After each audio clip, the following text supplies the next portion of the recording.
Good evening, everyone.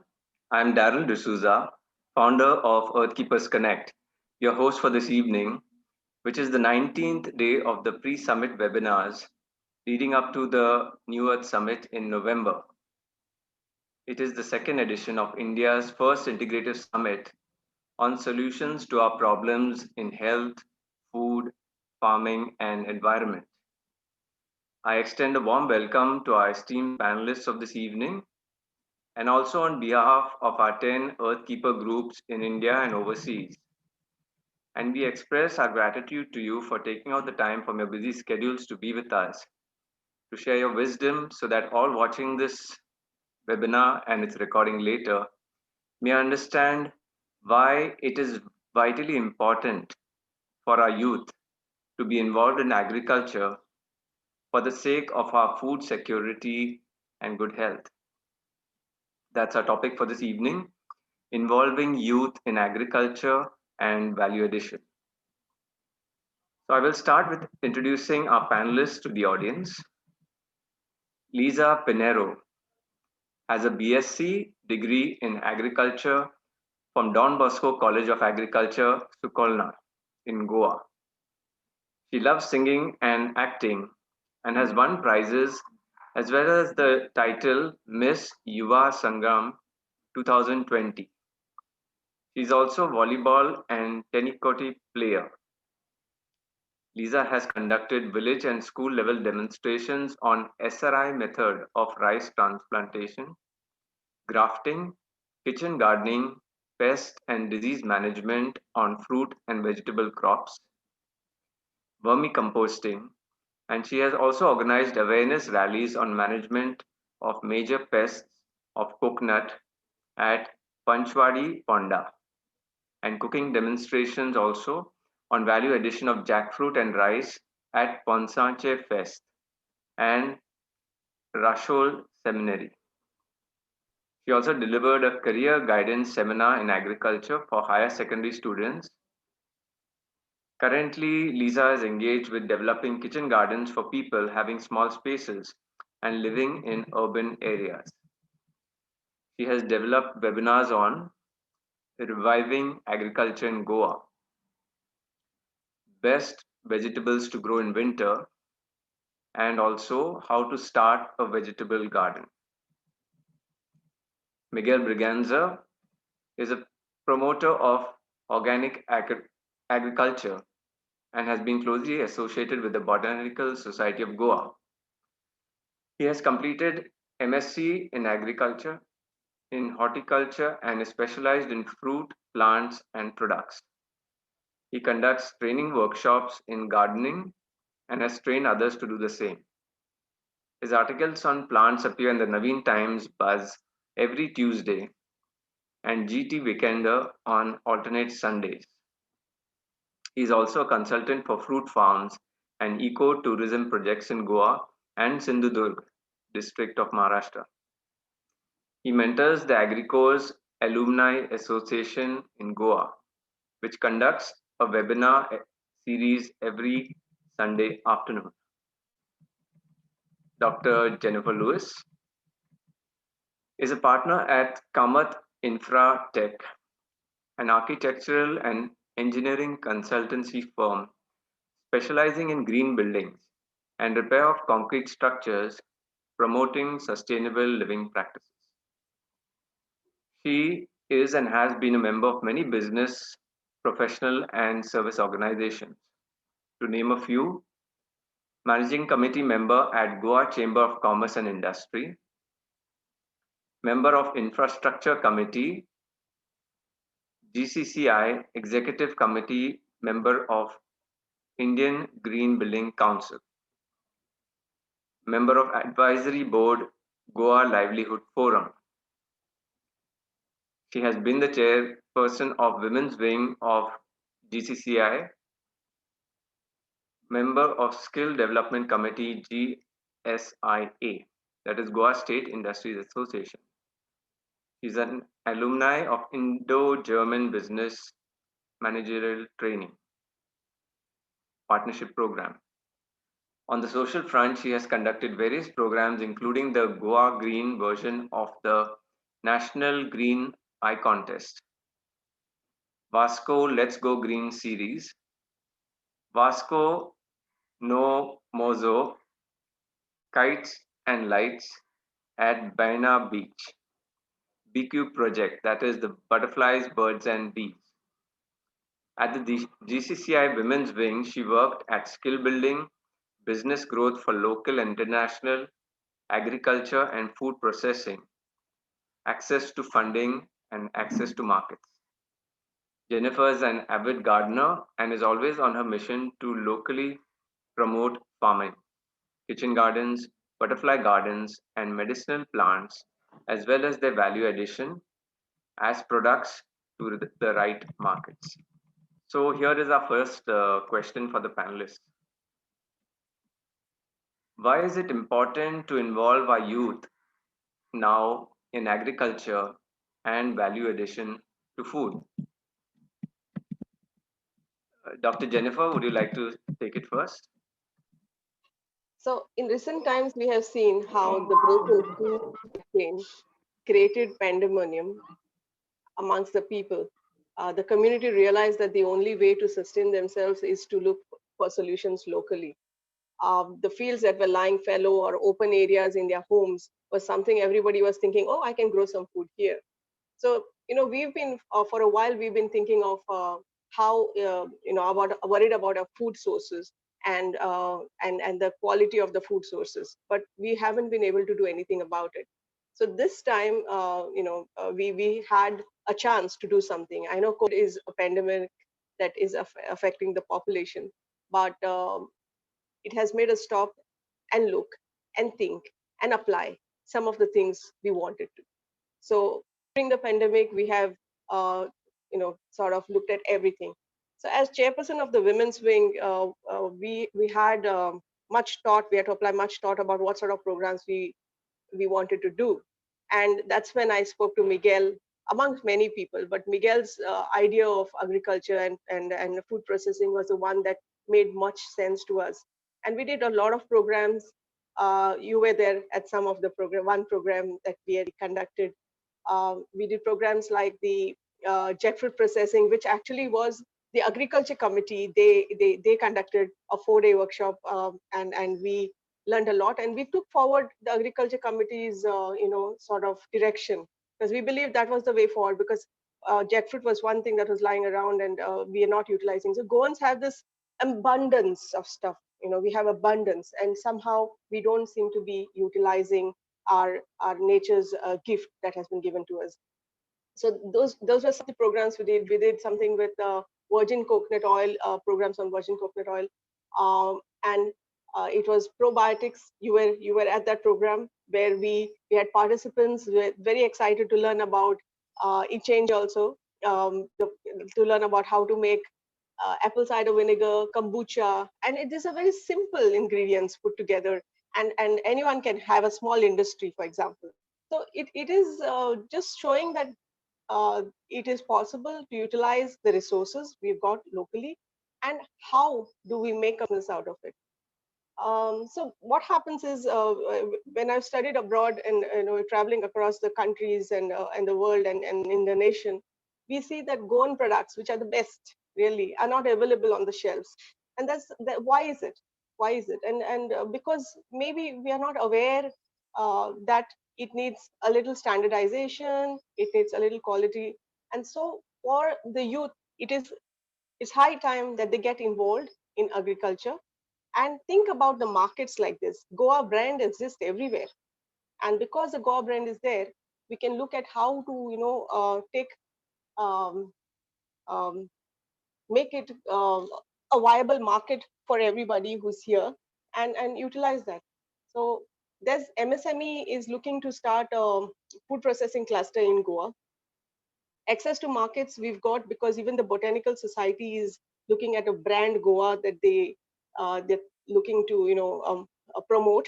The government is looking to promote, and the Botanical Society, of course, has been talking of agriculture, and they're trying to have this kind of programs, competitions, kitchen gardens, and it's been over the years. But now the time has come. Everybody wants to do something, and there's the agriculture college that was started some years back, and they're very ripe young graduates who are with knowledge. Like Liza Pinheiro, she's a member of one of the Facebook platforms we have created in Vasco during the pandemic.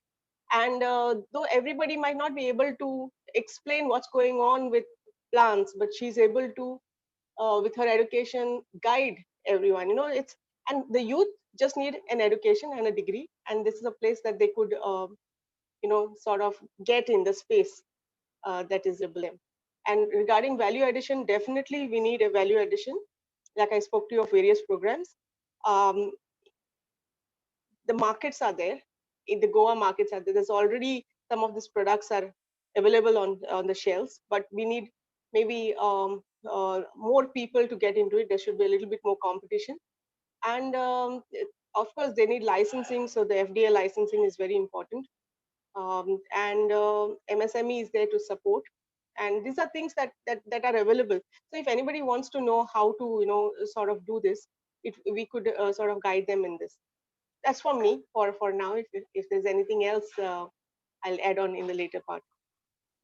Okay, Darren? thank you, Dr. Jennifer. Miguel, would you like to share with us why it is so, vitally important now for youth to get involved in agriculture and innovation in food production? Yes. Yeah, absolutely. If I look at my own life, when did I do most of the things? Then they happened when I was young. And if you want to have new ideas, old people very rarely get new ideas and are afraid to try something new because they may fail. Children, on the other hand, don't have such fears. The youth tend to get these fears from the older people. The younger people, they will try anything. And so if we want change, if we want improvement, we have to look at the youth. Often what we do is we say, oh, during our time we used to do this, and today the youth are not interested. During our time we used to do this, and today's youth are not interested. I'm looking how many people would do agriculture during my time. There used to be 5 seats for us in other states to go, and there might have been 6 applicants, maximum 7. Today, for 7 seats in Maharashtra, you'll get as many as 80 applications. And in Goa, we have a college which takes 40 people in. So the number of people who are interested is there, but the number of seats that was available was only 5 all this time. So the youth are interested. We are not providing them with an opportunity. And if provided with an opportunity, they come up with great ideas. In my introduction, you have read about mentoring the Agricos Alumni Association, who conduct a weekly webinar on Sundays. I don't do anything. These are 22 and 23-year-olds who are doing everything. They are putting the webinar together. They're admitting people, they're announcing, they're making the list, they are making the YouTubes, they are uploading it. I'm just a reference point for them where they want someone to, as a sounder. Earlier in hockey, you had that sounding boards behind. When the goal was scored, it made a noise. The ball went and hit the plank behind, it made a noise. And the whole team was happy that they have scored a goal. The sounding board doesn't score the goal. The players do it. And the players are always the youth. The youngsters are the ones who have moved. If you look at 50% bus fare concessions for students, the ministers did not give it. The students fought for it. If you look at a village school in Netuli, a place where there was no bus route, there were no proper roads, and there was no teacher willing to go and teach there. So they didn't start a school in that village. And when they announced it, no one was willing to go. And then there was a 21-year-old girl who went there, stayed in summer day, traveled by a milk van in the morning, and came back at 1:30 by a mining truck. You don't expect a 45-year-old lady to do that. She would never travel by a mining truck, first of all. And the thought of traveling by a milk van would put off any teacher who was already there in the post. So these things can be done by the youth, and they are able to do it and show it to us. What we only need to do is provide the opportunity. Today, when we look at hybridization of coconut, someone needs to climb on a coconut tree if you want to do a T into D, where the female parent is a tall plant and it's 10 meters tall. You and I won't climb a coconut tree. It's the youth that does it. And one of Liza's seniors, 1 year senior to her, is the one who manages the farm, climbs the coconut tree every day, not shy of anything, and does the emasculation and pollination on the top of the tree. Not a man, a girl, a 23-year-old girl who's climbing trees, and whoever comes is there. So these are the things that are possible. And if you're inspiring them and you are willing to encourage them, they can achieve miracles. Today with COVID, we find that we need to grow our own vegetables. Sometimes they come, sometimes they don't. And there are no signs of the COVID infection abating. So if you're looking at a long haul, then we are looking at maybe the marine engineers who were there on board the ship, on the rigs, who are here, who can run the machinery, who can set the timers, who can do gadgets to make all these things easier. We are looking at people who might have been cooks on the ship, who can come up with value addition to jackfruit or something else. When I was with the GCCI Agriculture Committee, we gave one person to them for 4 hours to teach them how to do some products out of jackfruit. The next day, there were 125 products made by the students, which the instructor had not taught them. They came up with their own ideas. They asked their parents what they used to do when they were young, what kind of products were there, and 125 products were there, and including the jackfruit milkshake, which finally has become a big hit in Kerala, and I think just a matter of time before it hits here. It's something that was offered even to the Chief Minister and Health Minister, and they all liked it. And I think all we need is an entrepreneur to start marketing it. So this youth, Liza is here. Liza made a biryani with jackfruit along with Ria. She made a very nice biryani with jackfruit instead of chicken. So we can come up with many things, and our youth are able and willing. Only someone has to give them a little bit of hand-holding, a little bit of appreciation, and the freedom to do what they can do. We cannot do that. They can do it, and that's why we need to involve youth in agriculture and let them transform it. I'm not talking about a revolution, but I'm talking about a complete transformation, and they're able to do it. Thank you. Yes, thank you, Miguel. Very good points made there. Definitely the youth they do have the energy, enthusiasm, and also innovative minds to come up with, such a wide range of solutions.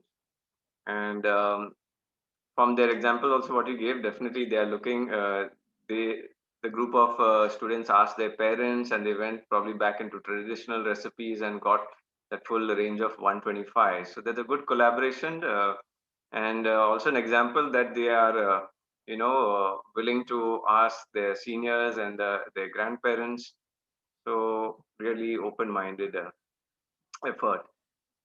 Liza, what would you like to share with us about why do you think that is very important now for youth, more youth to get into agriculture?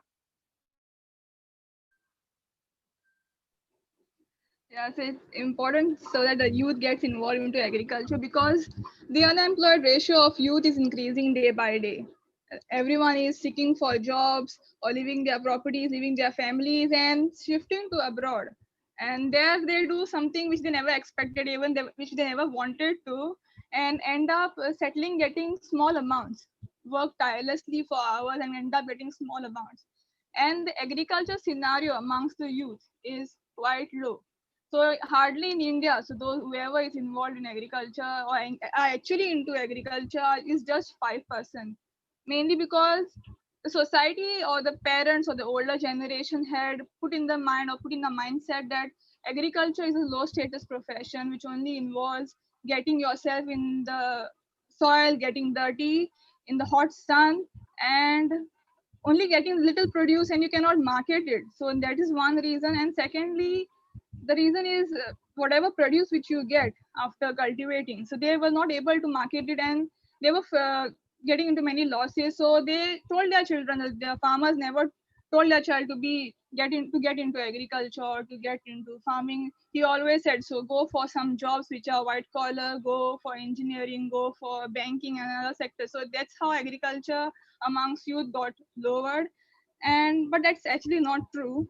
Now the technologies have come up, like how Miguel sir said, the youth are more engaged into agriculture, have more energy, have more enthusiasm, and receptive to new ideas and technologies.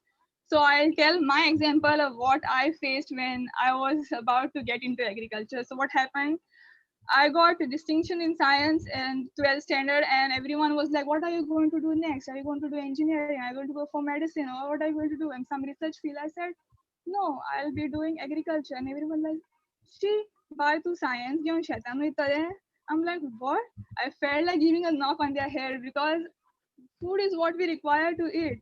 And the farmers who are growing food are getting old. And who's going to provide food for you in the future? So if anyone is agreeing with me, can raise their hands.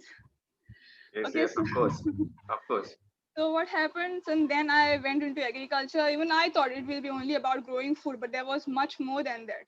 So the technology plays an important role dealing with the youth, like so how Mr. Mingyal said and how Dr. Jennifer said that the older generation cannot deal with the technology and ideas like how we can.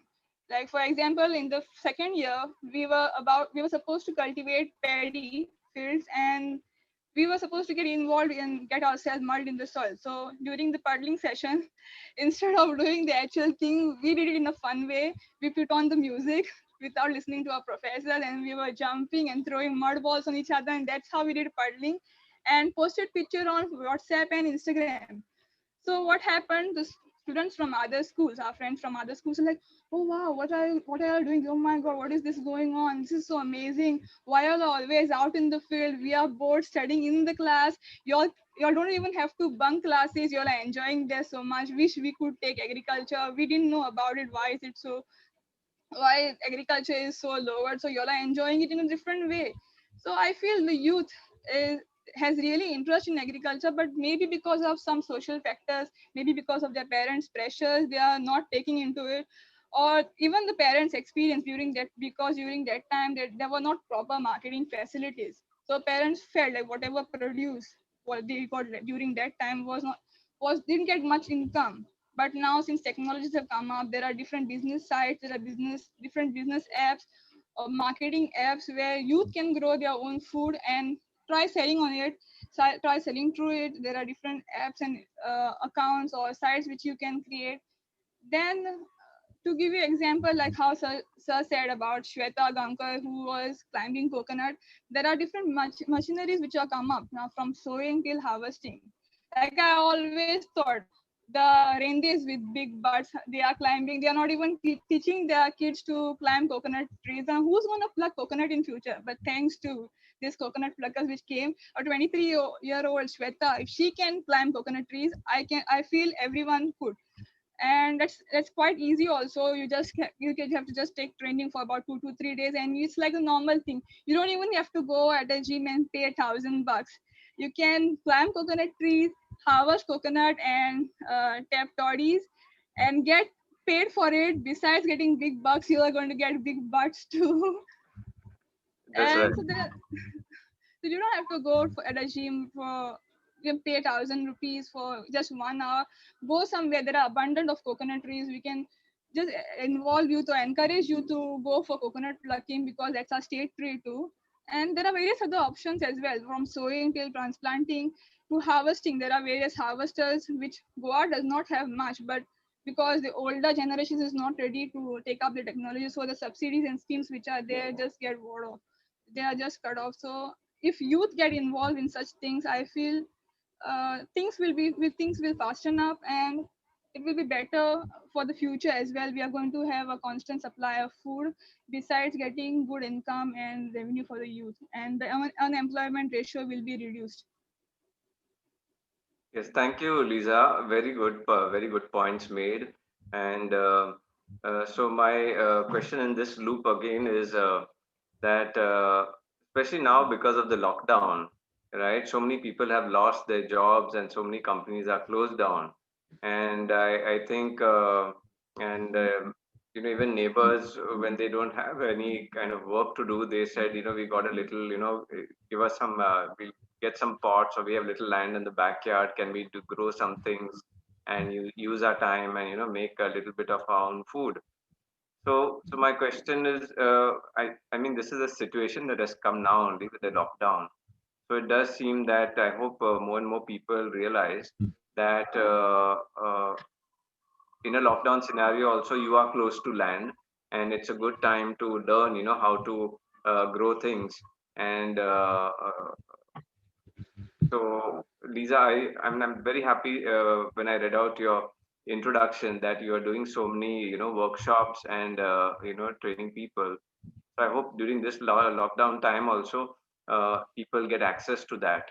And also the point you made that it is the youth who are more friendly with technology, also getting the subsidies and all. I know traditional farmers or parents, they say, what, it's such a big headache to go and figure out all the subsidies, go to the office and then do all this thing. So the youth are very geared up for that. Um, my one question now to the panelists is this, with the lockdown, of course, a lot of labor went out of Goa and they have not come back as yet. And so there is, even earlier, there was there's quite a lack of people who wanted to go in the field and, do work. Like Lisa said, most of the parents, they want to see that their children get good jobs or go out of the country or out of the city to get employment. So definitely there's a lack of the next generation. And her question is right. Who's going to go in the field? Who's going to grow our foods? And currently there's hardly any, much of growing in Goa, with the result that all these chemical laden vegetables come from other states and from Karnataka. And of course, the value of the food also deteriorates along the way. They have to pluck it when it's raw, so that transport time, or it doesn't ripen before it reaches. So my question is this, with this lack of a labor force in Goa, um, as long as in the public domain people think, yeah, food is going to be there from other states, they don't worry about it. But should we educate people here in Goa that it is more sensible to grow food here, and because you can grow healthier with all the education that's going on organic farming and natural farming? So how does this situation get resolved? From where does do more people, and where is that force going to come in for the next generation of food growers in the state? In fact, last year at the summit, I had proposed something that Goa should be the self-sufficient in organic food. That means that way we can take care of our health. But if you have to, produce so much of food, where is the local labor for that? Miguel, would you like to share on this? Yes, thank you, Daryl. I think three things have happened now. One is many people with engineering background, like Suprajit Raikar and Nestor Rangel, and you, of course, have come into agriculture. So you have that technology is already known, you have those skills and that way of thinking, which is different from the regular farmer who's going without any engineering background to that. So that is one reason why we have hope. The other very good reason that we have is we have today Neville Afonso as the Director of Agriculture. I'm not related to him. He's not someone who has been very close to me, but he is a person who is pragmatic. He took over as the Director of Agriculture just before the lockdown began on the 1st of March. And normally, by the time the prices of seeds and seedlings are declared, it's the end of May, because 1st of April, you have a new financial year starting. Then the zonal agriculture officers start scratching their head as to what to do. They give the work to their assistants, and then the assistants put up something, then the discussion at the zonal level, then it goes to the head office. They rest with the entry clerk for 2-3 days, and by the time it reaches the dealing clerk, then the dealing officer and the assistant director and the director, it's May. But after Neville took charge, on the 5th of April, you had the price list, not just of the seed, but also of the seedlings that will be produced out of that and sold on the farms. So this was a very proactive step. Then towards the end of April, the harvesting, they found that they had very few operators for the harvesters. The operators were from Karnataka, 14 days quarantine in Karnataka, 14 days quarantine here. By the time the harvest would be over. So there was no way they could have harvested. They started training people then, got operators who were tractor drivers or something, got those machines operated, and the harvesting was done somehow, good or bad. So this year, again, that problem would come up in the month of October, that problem would come of who will do the operation of these paddy harvesters, because you're not going to bring people from Karnataka again. Everyone wants their field to be harvested, but they don't want a person from Karnataka, the bylaw, to stay in a house next to their house. They want their field to be harvested, but they don't want a person to be there.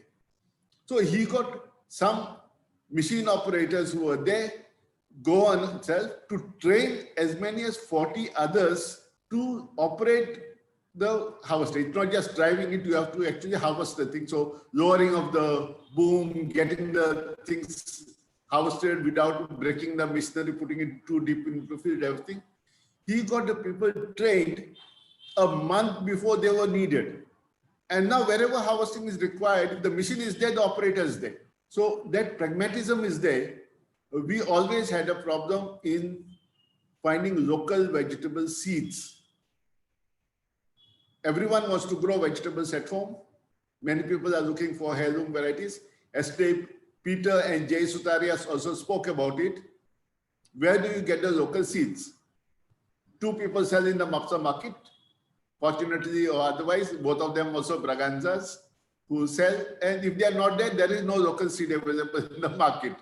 No other market in Mapsa has local seeds available. Back in 94, 95, we had multiplied in the agriculture department. 2 years back, Neville had a farm. And this year, we already have a scheme announced in the papers today that seed which the department has or can procure from the farmers will be given to more farmers to multiply, and they're going to have a seed bank. Nowhere in the country has the department created a seed bank. It's always been the farmers who create the seed bank.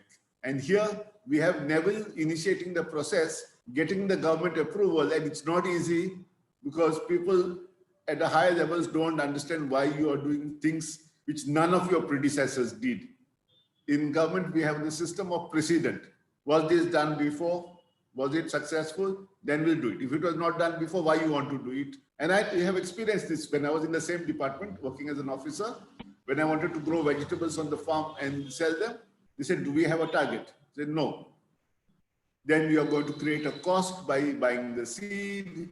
You are going to have labor deployment for that. You have to have a committee to fix the prices for selling. When you sell it, you have to give receipts. You have to account for it. Don't do it. It's not there in the target. Don't do it. Now here is a director who's doing it the other way around. He's initiating something new. And I think we need to appreciate this part. Also, there was a scheme for promoting vegetable cultivation in schools. They don't cultivate a lot of vegetables, but they cultivate the future cultivators of vegetables. Because if the school students cultivate vegetables, remember, they'll be able to, they have the skill, they will grow it at home whenever they can.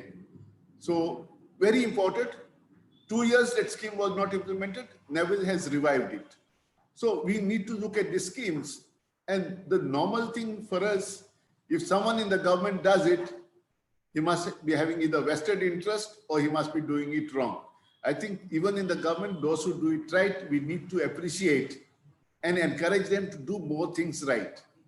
When we criticize what's wrong, then they feel that the way to become popular is to do things wrong.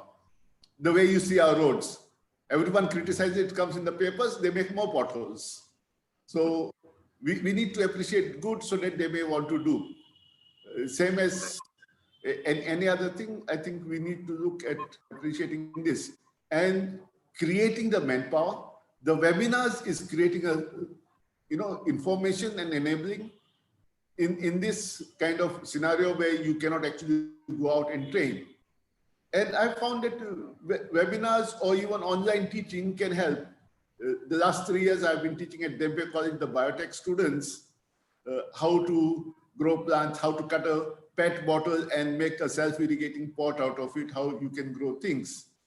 And I was thinking this year it will be difficult because there are no actual classes, there are no live classes, it's only online.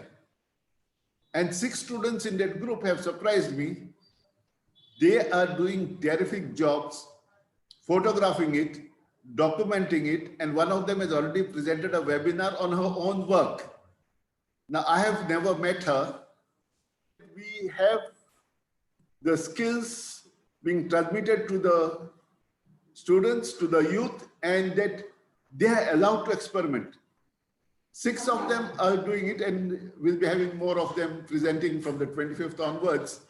And now, inspired by the Agricos Alumni Association doing their own thing, the biotech students also want to do their own series of webinars of how to do biocontrol and how to use biopesticides and how to use phosphate solubilizing bacteria and such things. So if this kind of inspiration from youth to youth, there's very little that I'm doing in that. It's the youth that's doing it, and youth to youth, it is transforming. And I think those enabling factors, we just have to provide them. They will do it. We don't have to do it for them. Thank you. Yeah, wonderful. Yeah, thank you, Miguel, for all those examples and that the good work that is being done. So I'll just go now to the next question, which is connected to what you were saying. And the next question is, how are we helping our youth to take up agriculture and food production? So I would like to put that question. I would like Liza to answer on it first. Lisa, especially since you mentioned, it was something that you logically thought about. Your first question was, who's going to climb those coconut trees? And, who's going to do this work? Who's going to produce our food in the future?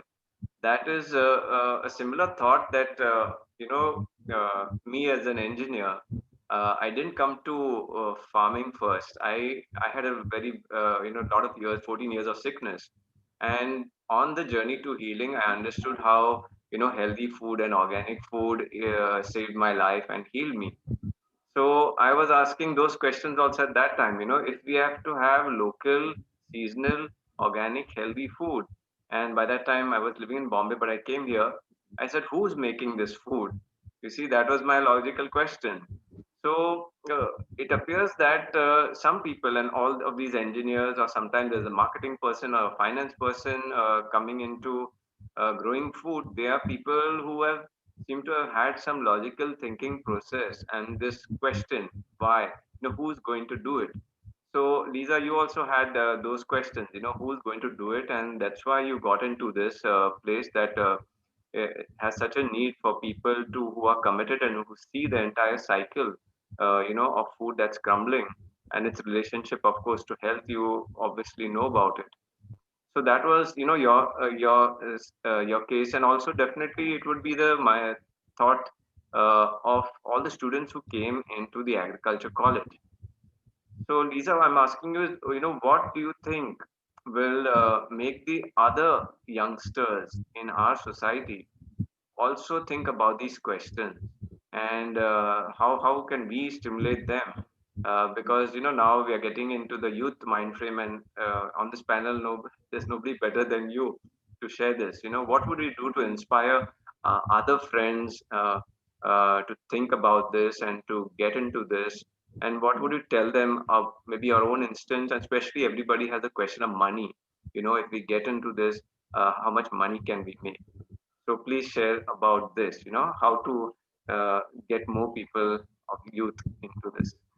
Yeah, okay. So then, like you said, youth get excited only when there's money. So first of all, the agriculture mindset which people already have, its low profession, should be removed. Agriculture should be put as a subject in the school curriculums, like how they have religion or work experience. So there should be one part, at least once a week, agriculture, so that they know what agriculture actually is and what it is being portrayed. Then secondly, it is not only about growing food, there are other sectors as well, like there's beekeeping. So first of all, when we were shown beekeeping, so we were very scared. Oh my god, these bees are going to sting us, we are going to get injured and all that. But eventually, when we started dealing with the bees, they were our pets. They realized that we are owners and they are our pets, just like dogs and cats. And they were not biting us, they were not stinging us. And beekeeping is there where you can get a lot of income. Then there's something called as integrated farming system, where there's not only cultivation of crops, it includes poultry, dairy, fishery, and other sort of things. And as Goans, we are lucky enough that Goan chorizos and pork sarpot is quite famous and gets a lot of income. So why don't youth get into rearing pigs? It does not require much attention, does not require much care. You get whatever the waste materials from other neighbors or someone else and rear pigs. So it is not shameful thing. The farmer who was, or the farm owner who was wearing kasti and kapod has evolved to wearing jeans and skirts. So that mindset should be cleared. And the other thing, what I have done as a cultural secretary in our college was I got inspired from other colleges having youth events and cultural fest. So we conducted an event called Yutsa, and there we conducted at least 10 events where it mostly focused on agriculture. Like for example, we conducted wealth out of waste. So we didn't expect that there would be such a good outcome. Students were doing something really amazing. They came up with different ways, like save cranes. Some made paper waste bags or bags out of coconut leaves. So nobody even expected that these would come out. Then there was another thing called Rangoli competition. Now we gave a criteria: you only have to use pulses or the natural materials. So ever imagined, normal rangolis are with the powder or with the other ones which are done for Onam with petals, but they did rangolis out of bricks, soil, uh, toned leaves, and then twigs, and then what not. So the best rangolis we had. And the other thing was fashion show, so eco-friendly fashion show, and that was the best thing. They have used, or whatever the produce from the fields and whatever you get in the field, the natural things, and have made costumes out of it. So fashion designing or fashion sector also looks out for something unique. So as agriculture graduates or agriculture students or normal, you can think about it. There are different ideas which are coming up. Even photography, there is a lot of scope in photography in agriculture. Photographing insect pests, or photographing butterflies, photographing bees, their life cycle, what they're functioning. So these are not much famous, people are not aware of these things. So if you are into agriculture photography, that's a plus point too. And there are already some of my batchmates who are doing some great things. Like Elijah D'Souza is the founder of BookTake. He's delivering books through Cycle, and now he's having a poultry farm. He's just started a poultry farm, breeding local hens and selling the eggs. Then there's Pawan Sawant and Akshay Sawant from Valpoe. These boys have just graduated and got themselves into farming, and they are earning much more than what an average youth earns. So when you're into agriculture, you're going to earn at least 5 times more than what you are going to average you earn in your average youthful life. So that's there. Then Prancy, Ria, and Branisha will be coming up with new ideas. So we have a lot of fruits in Goa. So we are lucky enough that we live in tropics. So they will be preparing something out of those fruits, like pickles, jams. We are being thought of all these. They will be preparing and they'll be selling it soon. So that's one thing. Then there's something called as oyster mushroom production. Goa's climate is quite suitable for growing oyster mushrooms. You can go for that. You can earn a lot of money just by getting hay or that's straw, paddy straw, and grow oyster mushrooms on it. And there's various other options in which agriculture uh, does not look like the word agriculture does not portray, but when you go deep inside, there are various other options. The guys have learned how to drive tractors and how to use power tillers, where mostly the farmers also are not much aware, do not know to use these vehicles. And there's much more than what is actually being portrayed. So if you want to learn more in depth, you can just see what's going on in our college, or you can see what's happening. You can type on Google what's really about agriculture, and then that's how you can take examples and get inspired and motivated from us. Thank you, Lisa.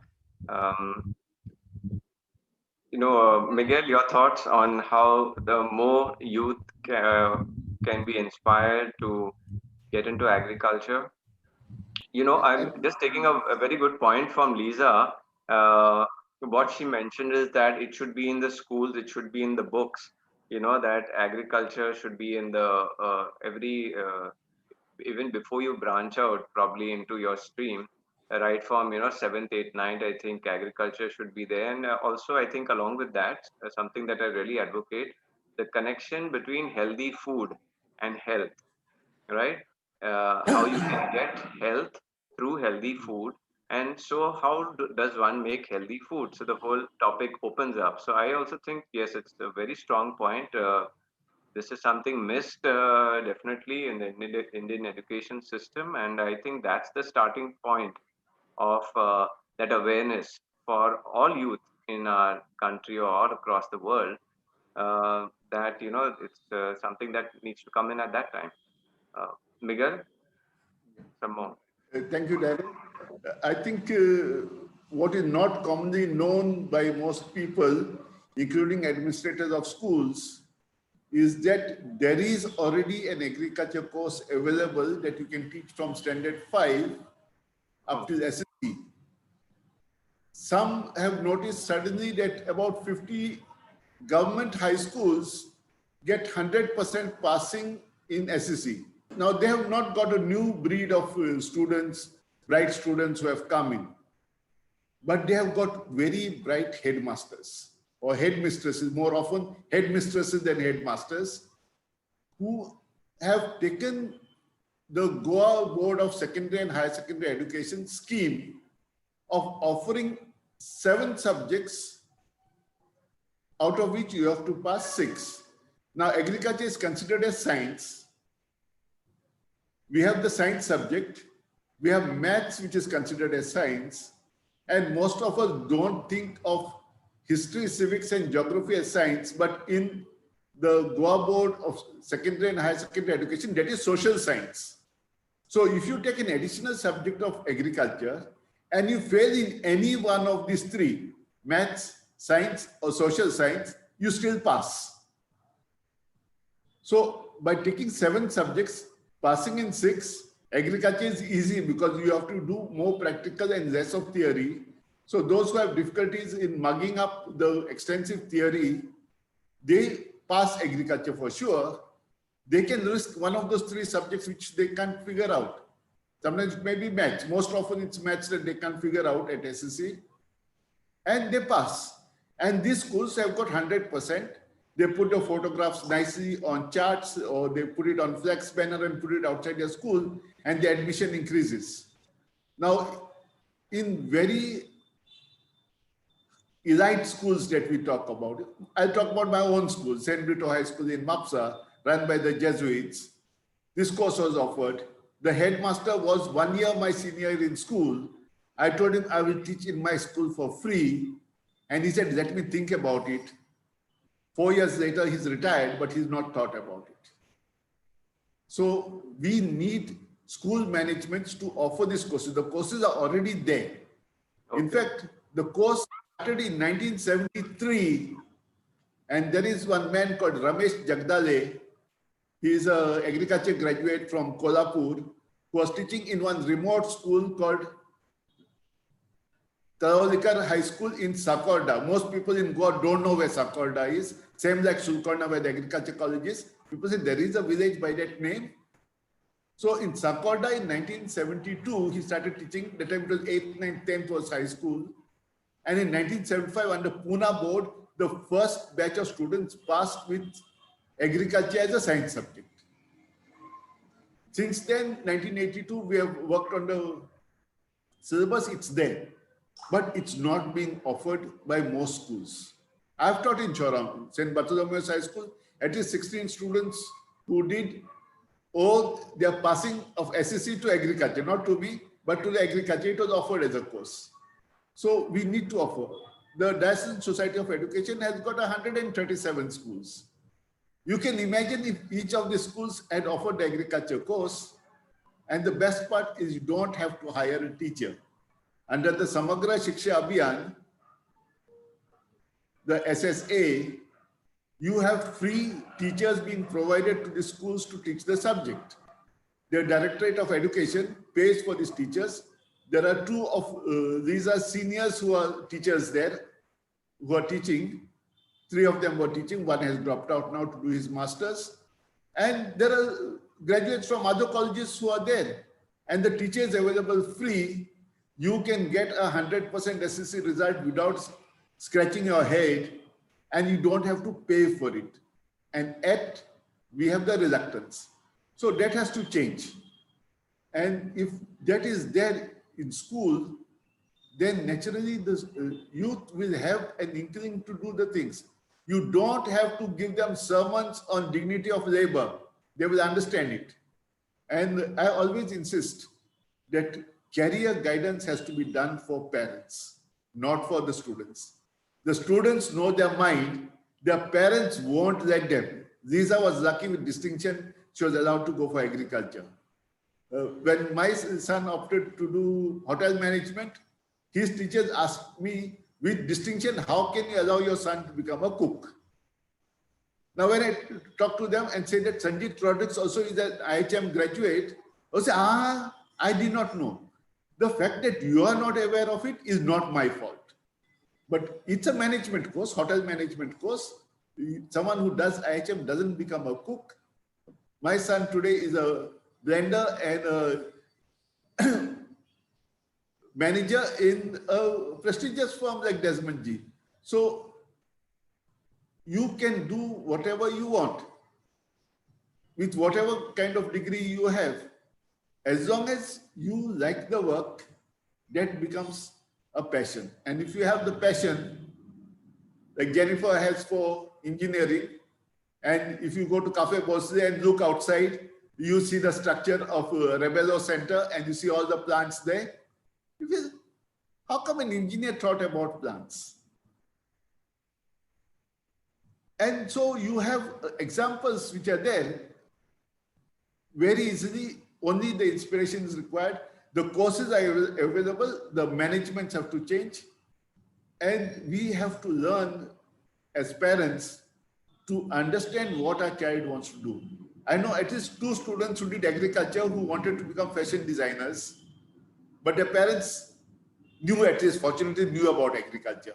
But fashion designing, you want to become a tailor, you have people who have done master in dental science who are fashion designers. You have engineers who are fashion designers. And you have people like Remo Fernandez who became an architect, but finally decided to sing. He could have gone to Goa College of Music or some other college of music and maybe learned more. Or maybe he's better off being an architect and singing because he was not imposed by the orthodoxy of a music school. So whatever it is, you can do, I think, but the parents need career guidance.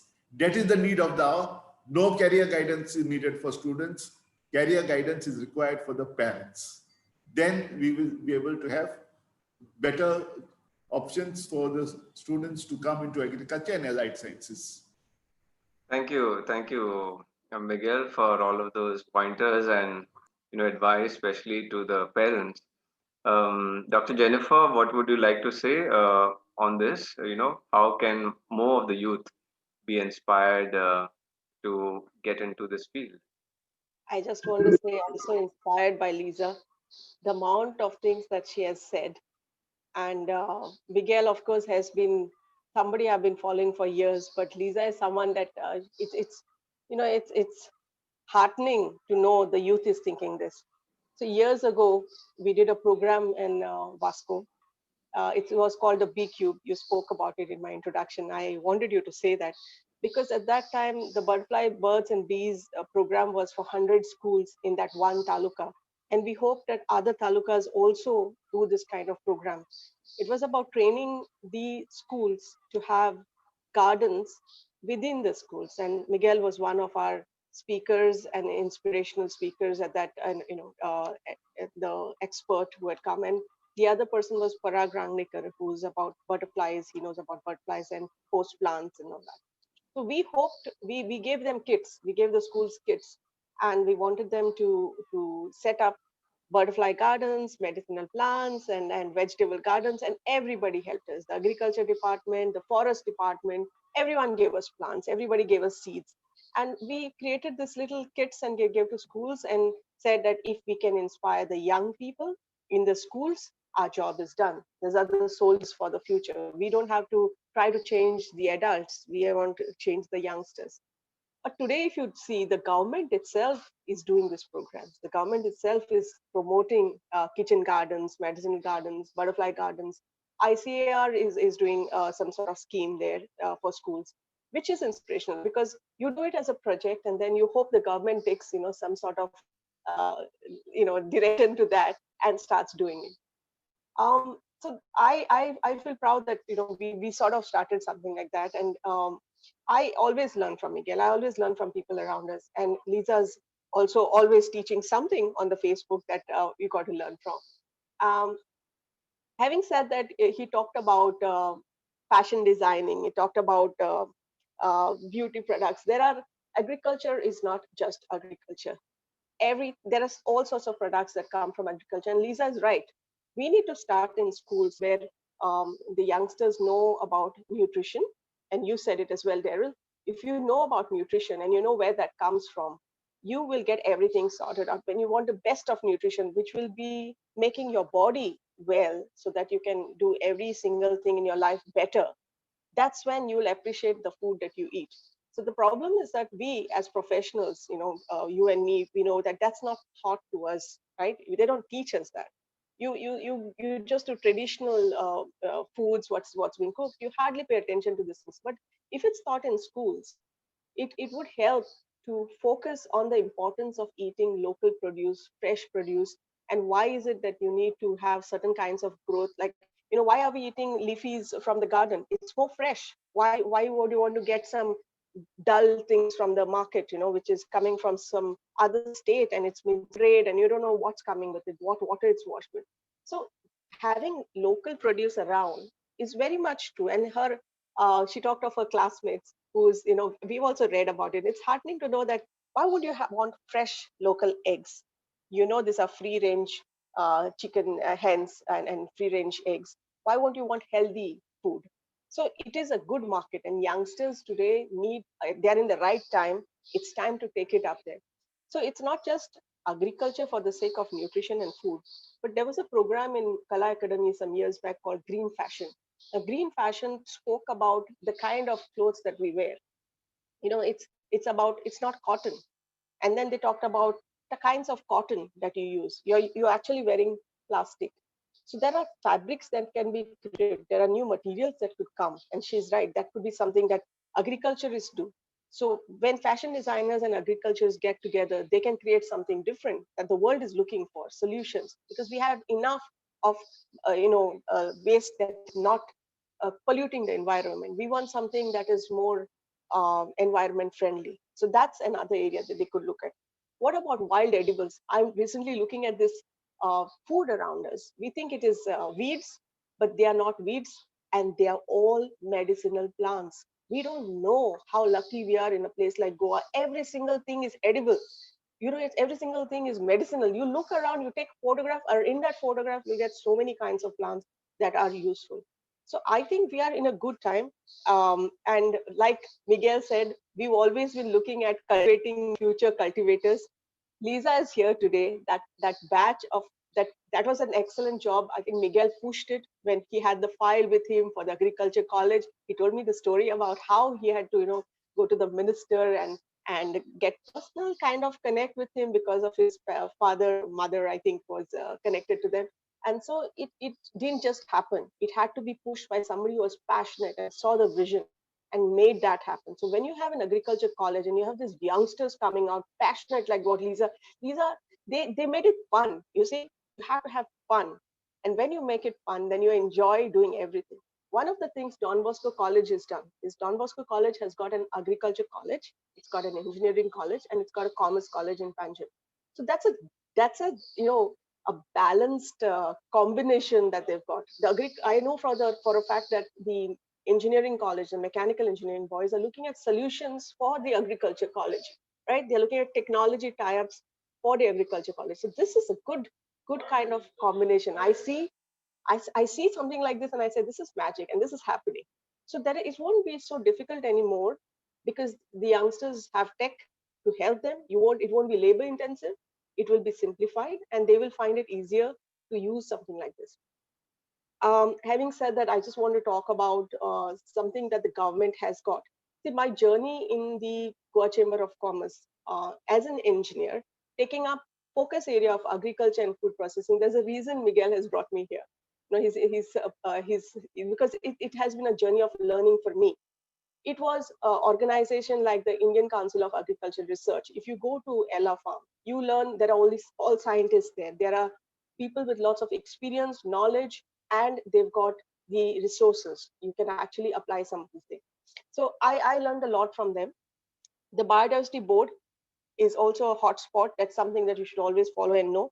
The Botanical Society, for years and years and years, they've been promoting. But the best part that I've learned at the Goa Chamber of Commerce was it was a program by the Goa State Industry Association by the DRDO. Now, DRDO is considered mostly only for arms and ammunition, but DRDO is a research organization of the defense, and they also have food processing research department. So what they've got is technology that we can apply to all of our products that we get in Goa. Like your coconuts, you were talking about coconuts, Lisa, and you talked about getting the coconuts, but they have got technology that can give you shelf life 1 year. And you can purchase this technology. The scientists will come and help you set up this whole, infrastructure, whatever you require with the equipment. What is the equipment to be purchased? How do you package? How do you make it have a shelf life without putting too much of too much pesticide or whatever contaminants in it? How do you keep it naturally food processing that will get a better shelf life? It's not just coconut, tender coconut or coconut water, but there are other products. There's also edible cutlery. How do you make edible cutlery? What are you making it of? So if the youngsters have the kind of exposure like this early on, maybe they then think of other things that they can think of as products. Daryl, you also an industrial engineer. You know where I'm coming from. It is the end in mind, and so you have the whole process from the products or produce that is available. So this is, I think, the young, maybe I don't know if Lisa and her college mates are aware of this thing, but DRDO is something they should have a visit to Mysore and have a look at any of these programs that are going on there. And the scientists are very happy to help you. Goa has got a problem of that life, the shelf life and the qualitative product. At the end, the produce is there. The produce is excellent. Everybody knows Goan produce is really, really tasty and very good. But we need to make it into a product. So that value addition has to happen. Technology exists. All we need to do is apply it. All right. That's from me. Yes, Dr. Kamat, thank you so much for a lot of very important information. I'm sure Jennifer will, Lisa is also going to take it from there, and our audience also has got some very good pointers from you. Um, I just wanted to share something briefly about, and then I want to ask, Lisa about it.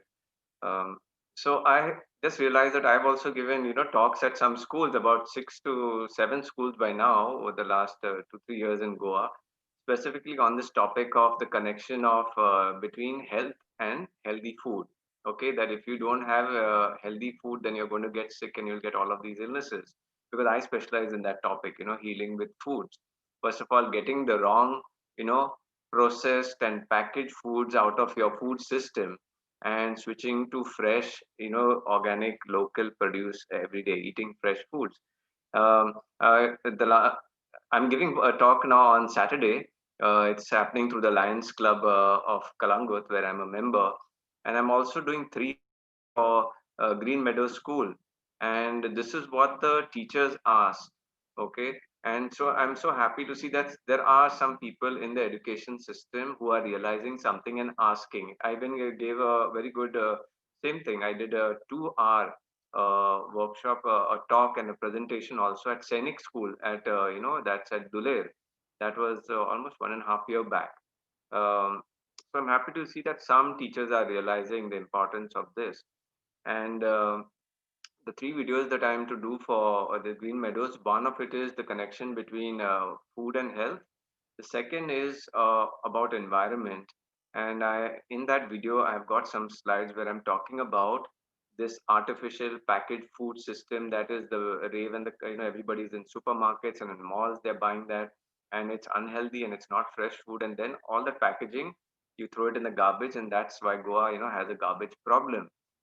So as I'm talking on this, I'm slowly getting that in my presentation and video, I should make the clear connection between that food and who's going to grow it, and bring in the need for people to for youngsters at least to think in that direction. So, Lisa, my question to you is, especially in value addition, I had this big question since maybe last 5 years since I was started doing this organic market, Earth Keepers Market. The question is pretty simple. Coconut is such an amazing tree, okay, and you can probably build 25 products or more out of it. I was shocked why there is no such industry in Goa, some big company that has got 10, 12 products and they're not flooded in our market and we're not exporting out of Goa. So did you, Lisa, or during your years of study or through your friends even now, have you all ever discussed this? Since you spoke about coconut trees, have you all ever thought about this and the value addition and why isn't this happening? Have you all thought of making it a lucrative business? Yeah, you are true. Even I had similar thoughts, and thanks to Sir Miguel, he has recently posted by some country, Eastern country, they are making besides only plucking and grading coconuts, they are making grated coconuts, then coconut milk, coconut kulfi. So there are many products which can be made, but I think Goa is lacking facilities when it comes to industrial sectors. Even if there is, so there is something which is lacking, and I feel youth can make something much more than coconuts. So coconuts are just being sold as raw, 20 rupees per nut or 40 rupees per nut, and then farmers just give the middleman or sell it for 10 rupees, which is not fetching much price. And there's so many coconut in Goa. You can make things, so you can make so many value-added products you can't even imagine of. Besides virgin coconut oil or the hobreche tel and normal nut selling, there are other products which can be made. Coconut milk can be prepared and sold in markets.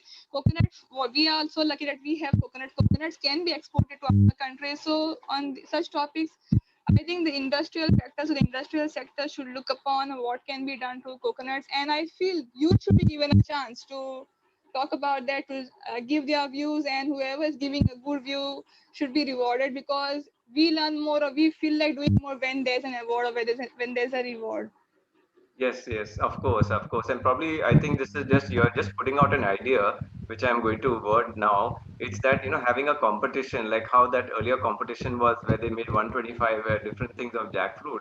Probably there should be a statewide competition on what all of the things that can be made of, coconut and have awards for it. I was at this at Kala Academy where I participated in that Mega Mela, Naturopathy Mela last year. I bought wine goblets, okay, of coconut. So obviously those small coconuts that are there, they cut it and all, and such crafted wine coconuts, but they came from Karnataka. Okay, and I said, I've never seen this over here. And then I also saw over there coconut shell soup bowls. Okay, I have got, I asked one lady, then finally looking at the keeper's market, I said, can you make a set of six for me? So it's got the half, bowl, and the other half of the shell is cut like that, and it forms the base. You see? So I think definitely, you youth will have not only 125, maybe 150 or 200 items, with all their ideas. So, Miguel, is this something definitely a good idea? Some way it can happen? Yeah, I think beginning has been made by Nanu's Krishna Farm, which has coconut sugar. It has got fresh coconut juice. Okay, kalparasa is what they call it. It's unfermented. You have the toddy. You have the vinegar also from there.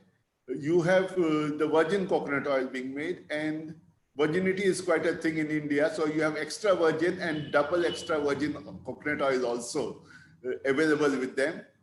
And they make all kinds of products, including activated charcoal from the shell. Right. From the shell, a whole lot of products are being made by Vijaydat Lotlikar in Para. He has made different kinds of containers, and he's actually a goldsmith. So he sees the coconut shell like gold. Even the powder which falls out from there, he makes it into agarbatti. There is no waste from coconut shell going out of his studio. Everything is used. And you have agarbatti holder to agarbatti itself being made from coconut shell powder.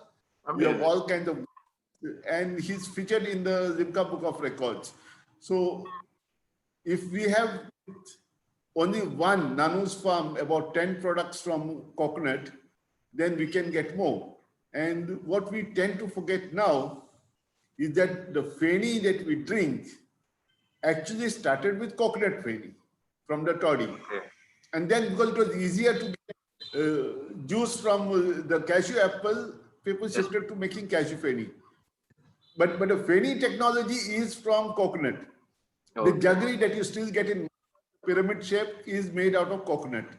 So from there, we have also the sugar. So there are a whole lot of products that can be made.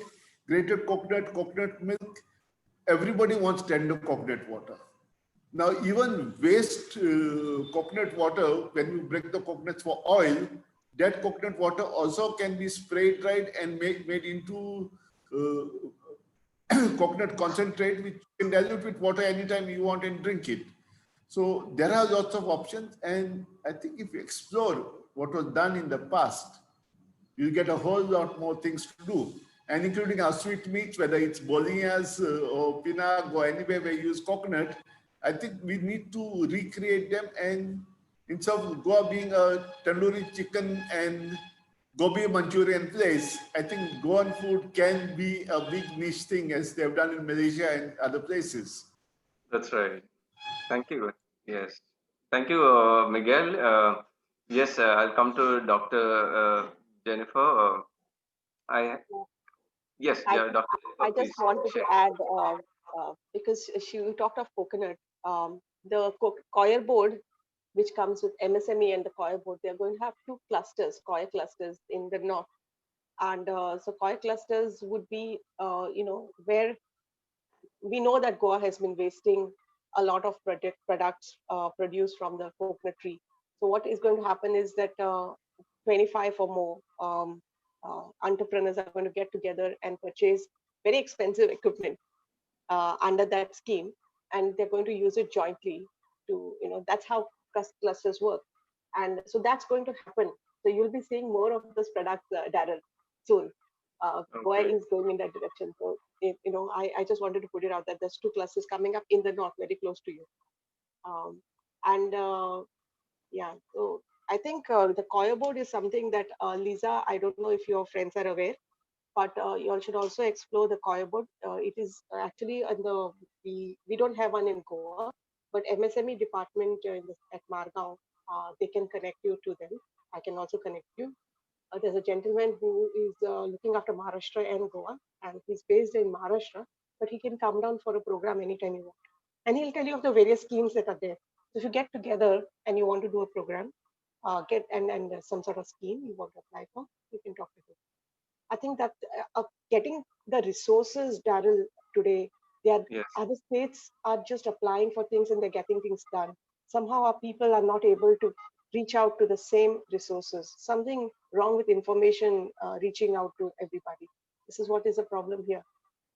That's from me. Yes. Thank you, Jennifer. Um, so, Lisa, coming back to you, besides coconut, um, did you all ever talk of? I'm asking this because it's Jennifer, it's clearly coming out that the youth have ideas, and if given some opportunities, there's a lot that they can do.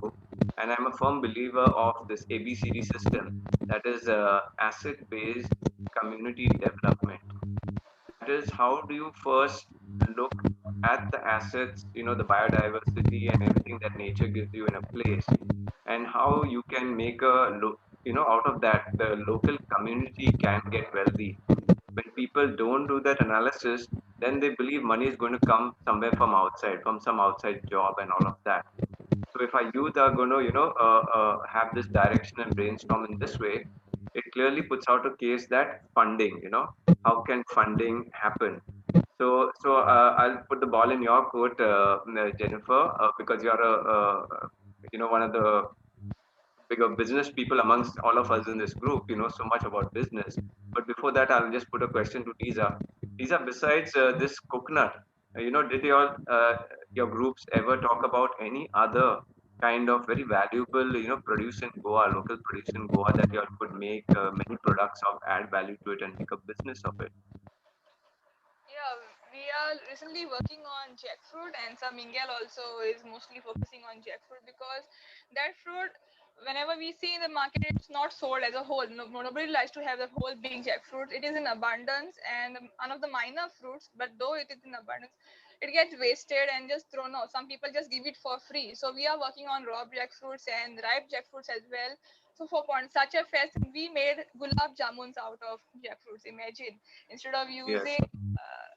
using the flour and other things, the milk things, we use jackfruit pulp and vegan biryani out of raw jackfruit. And there were samosas, there were smoothies. So we are focusing on how we can preserve this, how we can add preservatives of smoothies and other stuff when it comes to jackfruit. And I think there's also something called as leather, jackfruit leather, that's sata, which is Yes.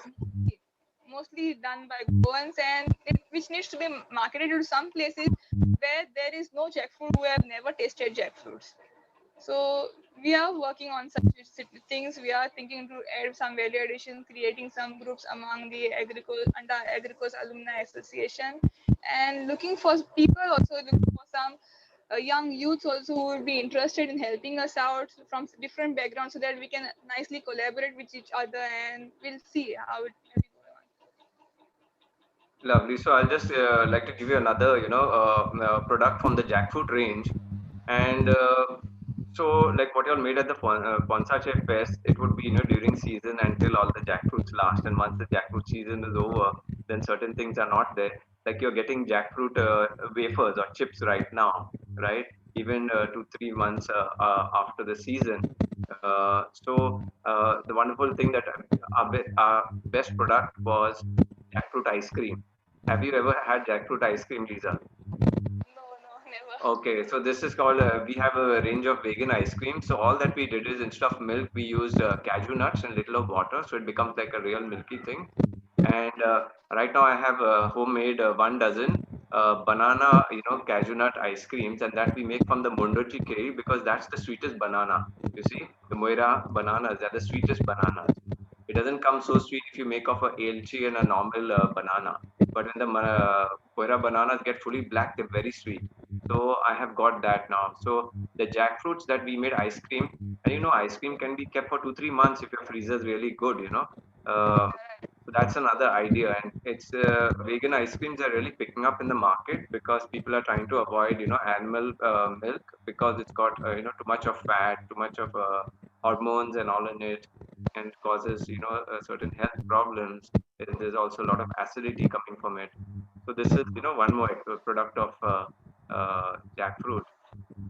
So, coming back to Dr. Jennifer, do you think that in our business, in the business circles, there can be some forum, some funding, some projects set up for these innovative ideas from the youth who are getting into agriculture, especially to make more products and value addition?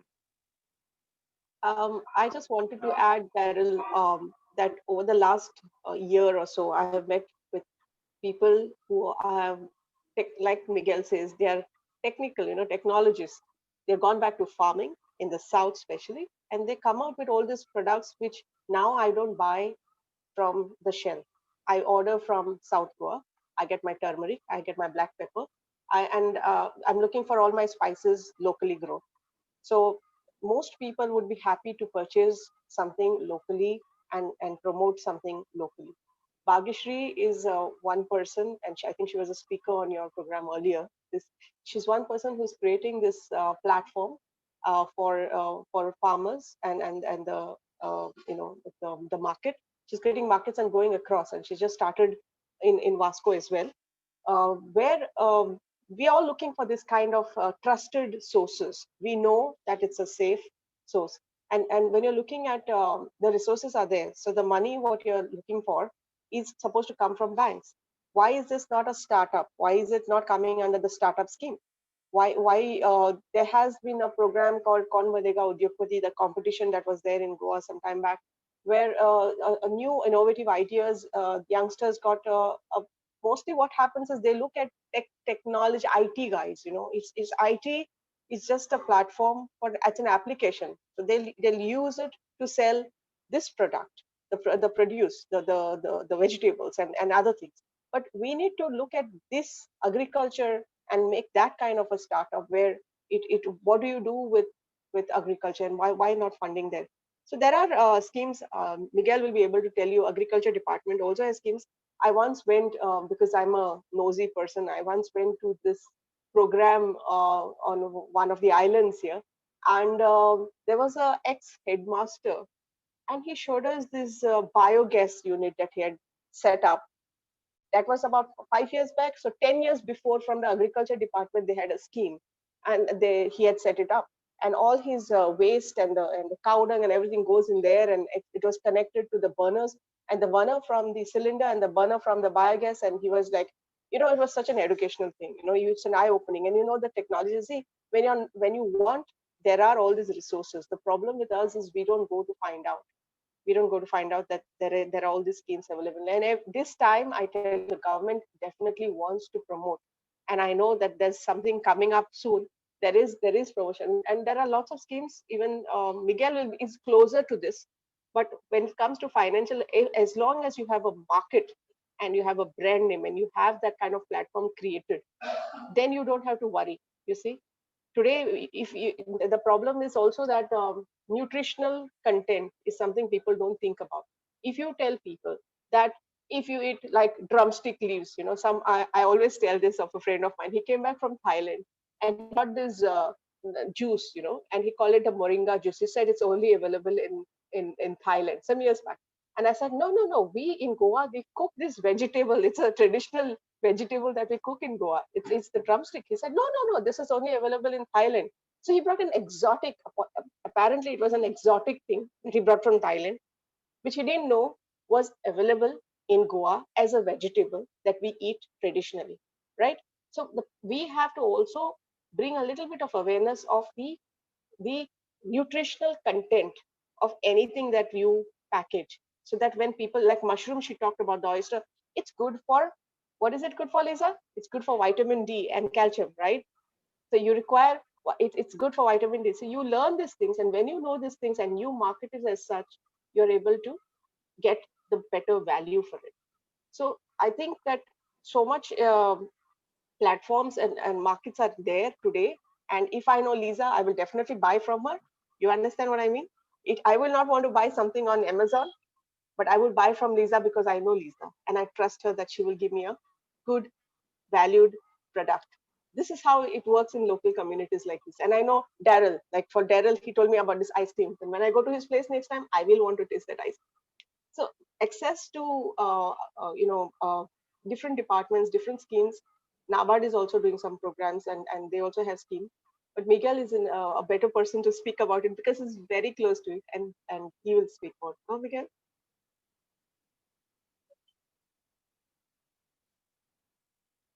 Can you?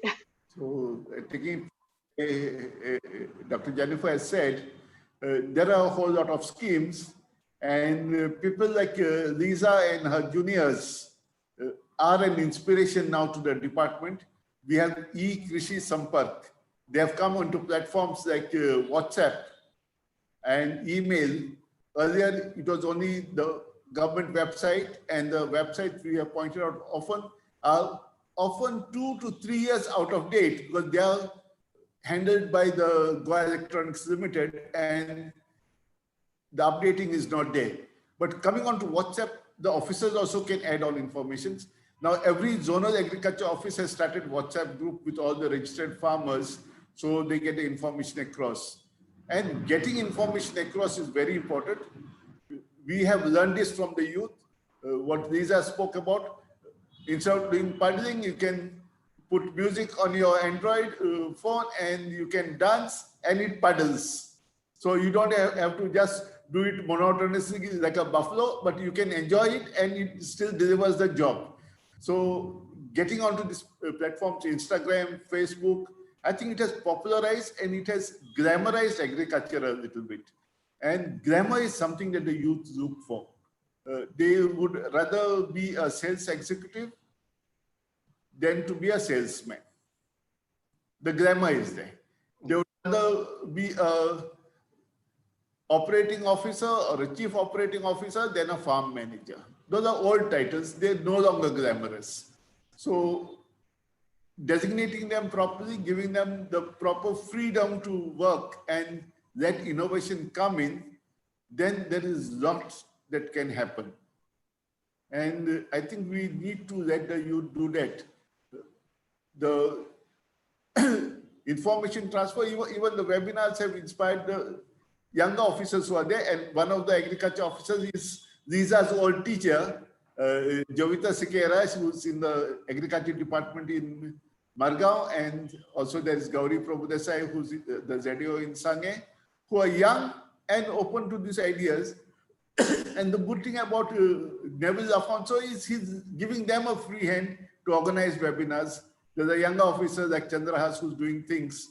And I think if they start doing things, then others will not want to be behind because then they would be in very bad light. And if we just promote this innovation of this transfer of information, unemployed graduates in Goa get schemes from the industrial department. Most people, I think even Lisa would be unaware that there are funds available there and it's not so very difficult to access. But the information is not out in the public. We need to get more information. And if it's not coming from the government, then the one who has it from the government should communicate it on their platforms.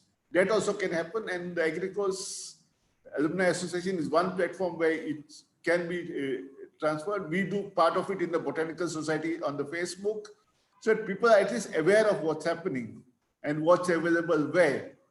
And that is very important. Processes that you spoke about, getting from the raw material, the ABCD. The first thing is we have lots of assets, but that conversion is not there into the development that we look at.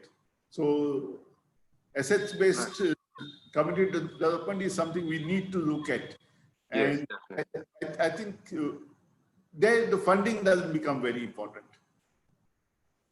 So Miguel, yeah, coming back to this again, if the youth, definitely their youth are known, they have that energy for innovation, for trying out new things, for ideation.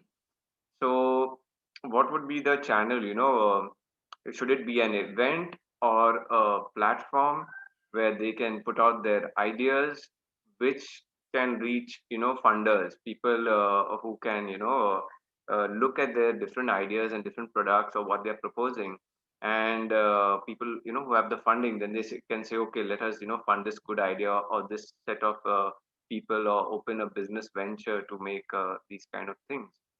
um, so what do you think would be the best channel? Should it be a yearly event, or should a kind of a permanent platform be created for the youth to at least they will be so enthusiastic to just go ahead, give their ideas and do things and put it out. They'll do it for free. So at least I'm sure the effort from their side, they don't have to be pushed. They will, if given a chance, they will definitely do it. So, what do you think? An event or a platform would be a good place for them to showcase this, which can be picked up by funding people? I think multi-channel would be good, but also having interaction between angel investors or some other funding agencies and the youth to present. Sometime back, Mr. Raghuveer Vernekar had that for the engineering students to present their projects. We don't have much for agriculture. He did include of the agriculture into that event, and that was a good thing, but we need to follow up, and a platform is always good. Our Konkan Fruit Fest is always a platform for it. Unfortunately, this year, because of COVID, we could not have it. So Okay. we need to look at online platform as a permanent thing. I don't know when we will be able to have events. Tourism events are happening, but other events, whether will be permitted, when will be permitted, is still doubtful. So making online events, having Facebook presence and such things will make a difference till such time as we can have an event again for them to present the things.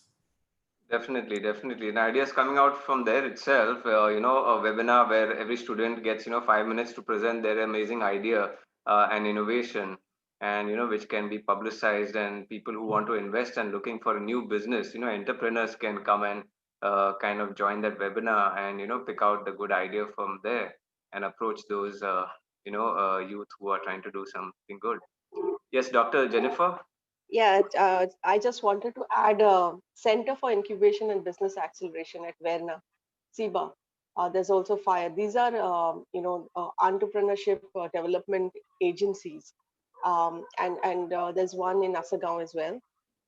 So what happens is youngsters, the Verna one I mentioned is because they have a food processing lab, and they can, if somebody wants to become an entrepreneur, they can sort of connect with them. They have advisors, they have services, and they can come out with a new product, like with support, and they have with national level, investors or international investors. So I think that if they go to the right platform and they're connected with the right people, especially because there's a food processing lab there, they can try out different recipes. Lisa, you can try out different recipes. Maybe you can standardize something and see what is the best optimum thing, and then get access to people who'd be interested in making this a business. Not everybody wants to start business late in life. They want to invest in youngsters who have great ideas. So, but you have to be the right people, the right platform. Not everyone has access to angel investors, for example, but there are these organizations that do. And I would, there are a lot of incubation cells in Goa, but has got this food processing, lab that you could look at. I just wanted to add that part. Yes, thank you, Dr. Jennifer. Lisa, would you like to say something on that about what does the youth need to bring out their ideas, to get funding? Uh, yes. Yeah, I agree with you three. There should be some events where youth are allowed to express their ideas and views regarding whatever they want to do. And like Dr. Jennifer said, there should be some investors. Like Fire is already doing, SIBA is doing. So there should be some more besides those, because those select only few. The rest ones that didn't get selected, don't get selected, gets demotivated. So if some a youth gets demotivated, you can support them, you can encourage them. If you know anyone who is already was already about into something but got demotivated because of one thing, didn't got selected, you can push them. Like Sir Miguel is already doing it for us. He's getting all of us into the limelight fought all 80 of us into the limelight. Dr. Jennifer is creating events for youth and other things and as well. So here some people get opportunity and the rest gets get hidden out. So for those, if you know anyone or anyone amongst you knows such people, you should give them a push. You should encourage them to go forward, and someday you will cherish that because of you the person has achieved great heights. And as youth, we should be job providers rather than being job seekers. Yeah, wonderful. Wonderfully said, Lisa. Thank you for that. I'm just remembering one thing that I forgot to mention. When I talked of the jackfruit ice cream, when at the market we were selling all the four ice creams together. We were selling mango ice cream, or same of the cashew nut base, mango ice cream, jackfruit ice cream, papaya ice cream, and the banana ice cream. People love the jackfruit ice cream more than all of the other ones because the jackfruit, the ripe jackfruit tastes very strong. Yeah. So that's like an innovative idea. And one more thing that I forgot to mention, the third video that I'm doing for that school was on is to be on cancer, and I'm talking about the relationship between inorganic, chemical filled, where fields are a lot of fields are using a lot of chemical pesticides and for ripening of food also, how that comes in the food supply chain and how that is causing cancer. So that is also, and part of that talk is how to use herbs for healing. You see, so that's also part of agriculture, growing herbs. So that also seems to be a very important part that needs to go into schools. Besides food production, how can we heal with herbs? So that also has to be a very, people have to look forward to getting into food production to make all these healing herbs, to make, to grow exotic plants that have high value. And Lisa, I want to ask you one thing. I have seen that, like the coconut tree, the hemp tree is also a tree that has got very wide application. I was shocked that out of hemp you can make clothes, you can make paper, you can make rope, you can make bricks to build a house. You can I've used hemp oil or CBD oil, which is very healing oil. It is good for digestive problems, inflammation, joint pain, and people are using it to for cancer patients as well. Even the hemp seeds or the hemp kernel is very high in protein. 1 liter of hemp oil, it is costing on average between 6,000 to 10,000 rupees, right? So, did you all ever, in your groups, ever talk about hemp as a product that I think there are some regulations in India, it's allowed to grow in certain states like Himachal. But did you all ever thought of hemp as a product that, such a wide range of valuation can happen? Not exactly, we have never talked about hemp as a product, but good to know about it from you. Yeah, so yeah, do some research. There's a Facebook group in India also on hemp and all the products that can come out of hemp. Dr. Jennifer, I think you wanted to mention something. No, no, it's I wasn't. Hemp is one of the products. One interest I've got personally, Daryl, is phytoremediation. It's how plants are used for digesting waste. There's also something amoeba also does that. So these are interesting areas in agriculture where you can actually use plants for digesting all sorts of waste that is out there. They can even remediate contaminated lands. I'm just thinking agriculture has huge scope, and agriculture is not just one thing. But if you have knowledge, you can apply it to all issues. First, you identify the problem, then you have a solution. So if you see, we have a lot of problems of vitamin D deficiency. That's Yes, why I talked about mushrooms. So these are you have to always have solutions, pain points. Entrepreneurs like that. If there's a pain point, then there's a solution. It's like how Daryl has converted himself completely. How I actually worked with a nutritionist during the lockdown time, and that's how I became much more healthy. I grew so many types of mints. He was talking of herbs. I'm completely for herbs. I'm into chutneys more than curries. It's like that. It's raw, fresh, and it's from your garden, and you enjoy it. The freshness of food. It's something that I always wondered in supermarkets abroad. You get small little plants like you get herbs.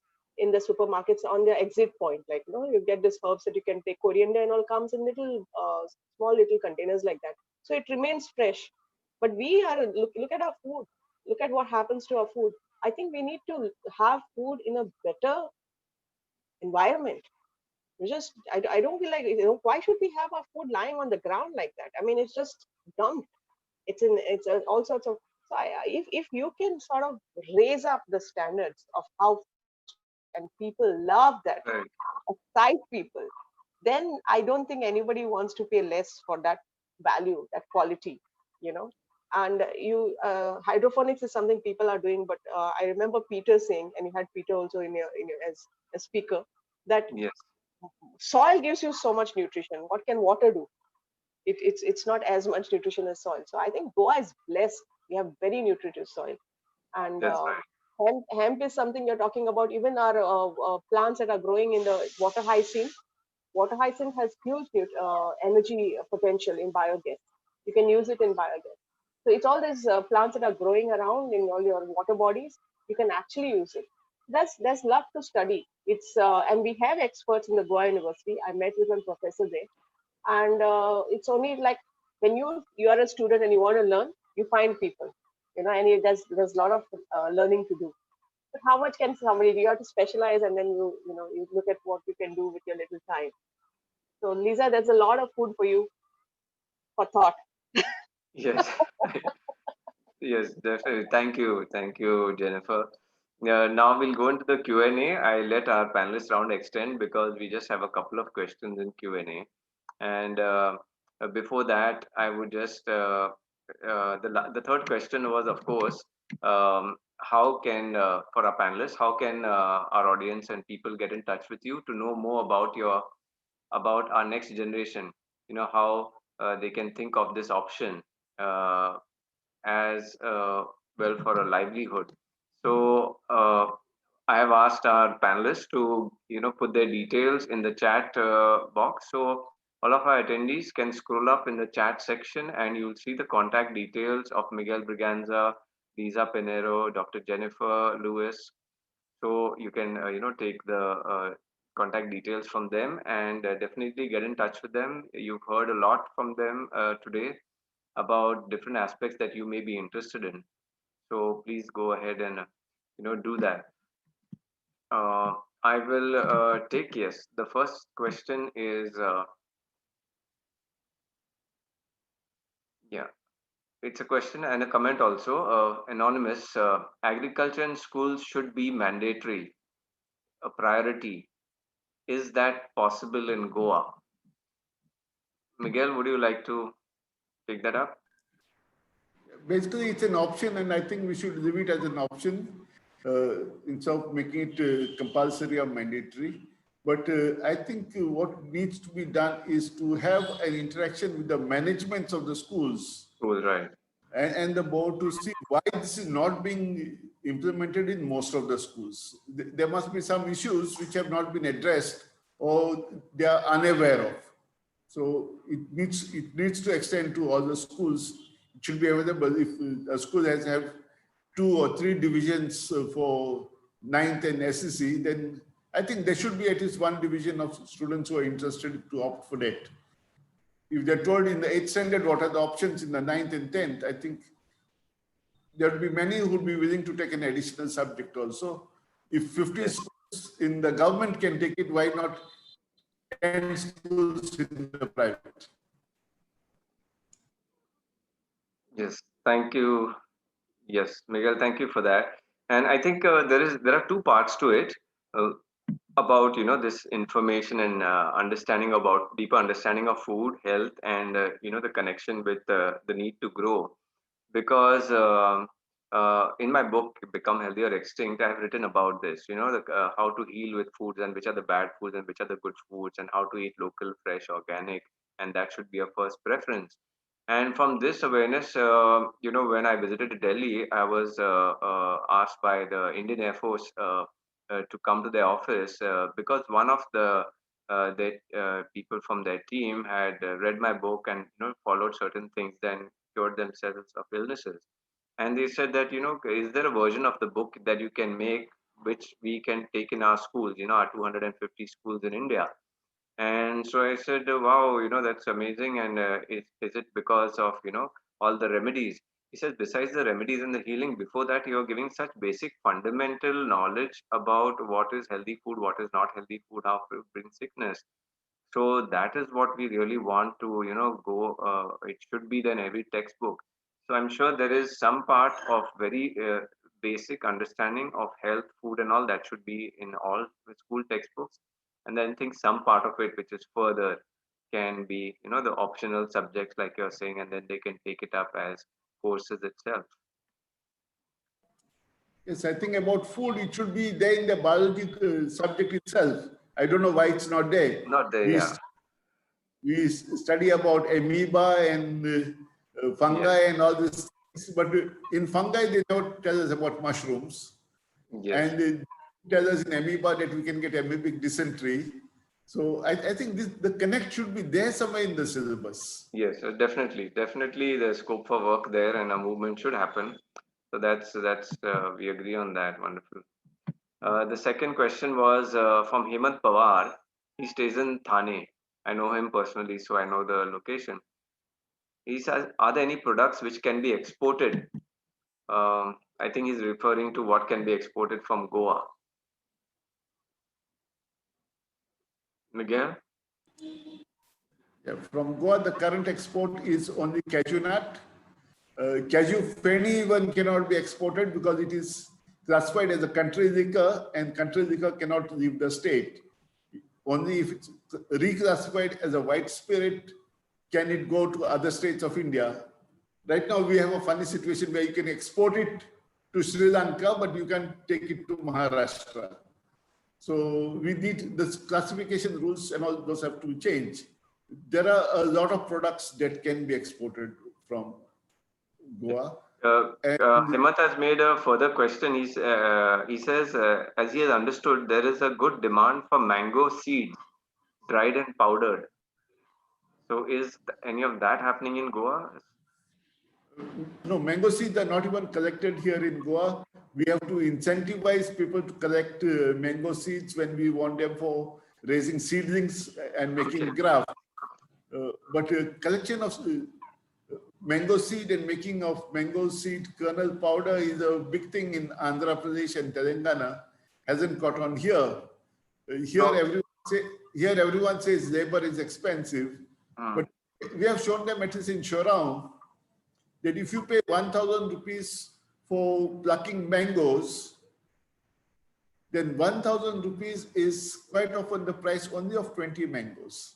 So even your 21st mango is profit. And definitely a person who climbs a mango tree will harvest about 500 mangoes. It is economical to harvest it. But we think earlier we used to pay 30 rupees. But earlier we used to get, for 10 rupees, we used to get a dozen mangoes. The times have changed. So our thinking has to change, and I think we can do that. Export, we can do products which we are in surplus or which we can process. Sausage, for example, is a product that we can really export. It's processed food, but doesn't have preservatives in the way that you put any chemical into it. Right. So it's only in vinegar or in alcohol or something, or smoked, and it's something we can do. But we need to expand the asset base. The piggery has to increase. If we don't have enough piglings, we need to get them from out or have breeding units or something. And we need to look at a whole project of what we want to export. Only what is there, if we are going to do, then we are not going to succeed. Right, Miguel, I'm just, putting a point across as an example. It's just from pictures I saw yesterday on Facebook, and of course, somebody that I know for some time who has been sharing. So 2 points I want to make is probably in Goa, we don't know what is the use of that mango, powdered mango seed, and where all it can be used and what is the demand. So that is why I think if the Goan people knew and there was a sale for it and there was a demand that is being picked up, then I think that is the way it works, right? People will make things that is going to be picked up.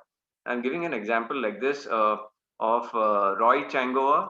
and he's doing cassava. And cassava's tapioca, right? If I'm not mistaken.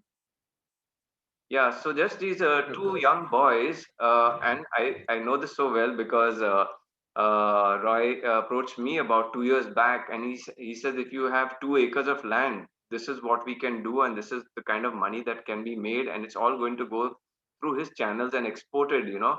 So here we have somebody who has developed a product, has got a protocol of processing. He teaches them how to grow and all of that, and he's got his company that packages it, cuts it up, and all exports it, and there's fantastic money to be made. So all that is required locally, he set up the whole channel. So all that he is asking for people is, you know, just tell me land and say you're willing to work on it, and everything else is done. So this is an amazing example of somebody who has created a market, and there's a channel that is flowing. And so, like the mango seed, you know, like I said first, for this mango seed powder, if we don't know, then why will we produce? So we may as well not know about the mango powder use, as long as there is somebody who's created this channel for it to be exported, you know, out of state or out of the country. What do you think of that, Dr. Jennifer? Um, Daryl, what you're speaking about is this platform. I've been watching Roy changeover, but I did not know that he had this kind of potential partnership. Because a few people have spoken to me, they don't know what to do with it, right? So I think if there's more platforms created, or some sort of communication between those who have and those who need, uh, then we will see some progress, because people really don't know, and they maybe it's a different area for them. They just have the land. See, they've inherited land and it's there, and they don't know what to do, what's the right thing to do. That's why doing enough programs and people participating. The Konkan Fruit Fest was a beautiful program, because it's a festival. It gets people together, and you see potential. You network, you meet people, and I didn't know that Roy was looking. I'm thinking, yeah, maybe I know somebody I can connect him to, because people want to know what's the right thing to grow. And you said it correctly. If you're growing something, why not grow some which has higher value and in demand? And if you already got somebody marketing, see, growing something, if you're good at growing, doesn't mean you're good at marketing, right? And you can't do two separate things together. Maybe you have to want somebody else to market it for you. You only want to be growing it, and that's all you want to focus. Most people are like that. They want to do one thing. They don't want to do everything. Yes, very right. And just to mention, the only reason I turned down that offer from Roy was because I had 1 acre of land that I was working on at the time, but I just wanted to do 25, fruits and vegetables, and also I said no, I want to do this thing, and maybe sometime when I get some land later, I will use it, for this purpose. Actually, for marketing with Roy, you don't even have to grow something. You could be an aggregator. You find 10 people who grow the things. You just arrange to collect and market it to him. The prices that you pay and the prices that you get should make sense to you. And I think you can be an aggregator. That's something that we are looking also for jackfruit, because many people want to process, but they don't know where to get jackfruit at that time of the year. We know, for example, that at Papa Joe's in Olney, you can get a ripe cup of jackfruit in the month of January, when other people are only dreaming about it. And when everybody has stopped eating jackfruits, in the month of September, next to Damien de Goa, you can find jackfruits on the tree, which are normally used for the Matoli for Ganesh Chaturthi. So we have found jackfruits in Goa between January to October ripening. As of now, I don't know anybody who has jackfruits ripening in November and December, but I think we'll find in other states they have found. So we used to think of jackfruit as something that's for a season, and now they don't find any reason for there to be a season, that you should get it 12 months of the year. And at Panruti in Tamil Nadu, they have done this. In Kerala, they're doing it. And we have a person, quite a young person called Subhash Karot, who has come to Goa 5-6 times for our workshops, who not only makes vegan chicken, he also makes chicken teriyaki, which is vegan chicken teriyaki, and he makes a vegan patty for the vegan burgers in New Zealand. All this is made in Kannur, the old Kannur. All this is made in Kannur and exported. We have a person called Shivanna in Chikmagalur, the coffee belt, who makes a jackfruit seed coffee, which tastes as good as coffee and very good for the youth, caffeine free and full of calories. The older people may not want the calories, but the younger people can do with the calories. So instead of having all these health foods like Boost and Bonvita, you can have Jaffe is what he calls it, jackfruit coffee. Now you have jackfruit seed chocolate, which is called Jaccolate. And the latest thing that I've come across, last month, the technology has been perfected at the Indian Institute of Horticulture Research, where I did my master's. And now you have a jackfruit seed ginger tea. We already have the coffee, and now you also have the tea. The coffee, I will vouch for it. It tastes very good. We have had it at the GCCI, and we have to look at these innovations. And someone like Subhash Karat, also a youngster. So youth is where you can get a whole lot of ideas. And he has a beautiful system of research. You want a product, you come to my lab, you research your product, you develop it, I will manufacture it for you. I will process it for you. And that's the way he's doing, and he's exporting. And I think that is something that we need to look at, tying up and being able to do. You mentioned Roy Shangor, also Bimli. Everyone has Bimli, pickled Bimli, this. Dehydrated Bimli, fresh Bimli is what he's exporting. Beans, which also we can grow. We grow long beans. You can grow beans for him also, which is something he's exporting.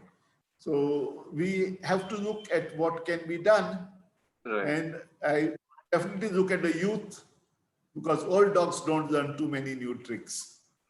Yes, well said, Miguel.